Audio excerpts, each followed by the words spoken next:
2016 പുറത്തിറങ്ങിയ മോഹൻലാലിന്റെ ഹിറ്റ് ചിത്രം പുലിമുരുകൻ സംബന്ധിച്ച പ്രചാരണങ്ങൾക്ക് മറുപടിയുമായി എത്തുകയാണ് ചിത്രത്തിന്റെ നിർമ്മാതാവായ ടോമിച്ചൻ മുളകുപാടം. ചിത്രത്തിന്റെ കടം ഇപ്പോഴും നിർമ്മാതാവ് അടച്ചു തീർത്തില്ലെന്നും നഷ്ടമുണ്ടാക്കിയെന്നും മറ്റുമായിരുന്നു സോഷ്യൽ മീഡിയയിൽ ഉയർന്ന ആരോപണങ്ങൾ. ഇതിനാണ് സോഷ്യൽ മീഡിയ വഴി തന്നെ ടോമിച്ചൻ മുളകുപാടം മറുപടി നൽകിയിട്ടുള്ളത്.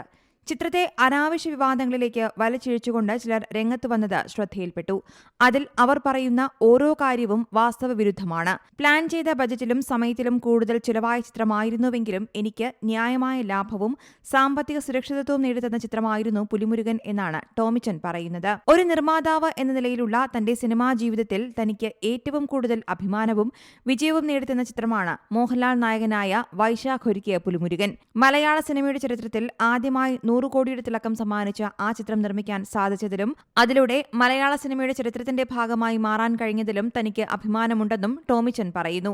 എന്നാൽ ആ ചിത്രത്തെ ചില അനാവശ്യ വിവാദങ്ങളിലേക്ക് വലിച്ചിഴച്ചുകൊണ്ട് ചിലർ രംഗത്ത് വരുന്നത് ശ്രദ്ധയിൽപ്പെട്ടു. അതിൽ അവർ പറയുന്ന ഓരോ കാര്യവും വാസ്തവവിരുദ്ധമാണ്. പ്ലാൻ ചെയ്ത ബജറ്റിലും സമയത്തിലും കൂടുതൽ ചിലവായ ചിത്രമാണ് പുലിമുരുകൻ. എങ്കിലും എനിക്ക് ന്യായമായ ലാഭവും സാമ്പത്തിക സുരക്ഷിതത്വവും ചിത്രം നേടിത്തന്നുവെന്നും ടോമിച്ചൻ മുളകുപാടം കുറിക്കുന്നു. News desk Zee Malayalam news.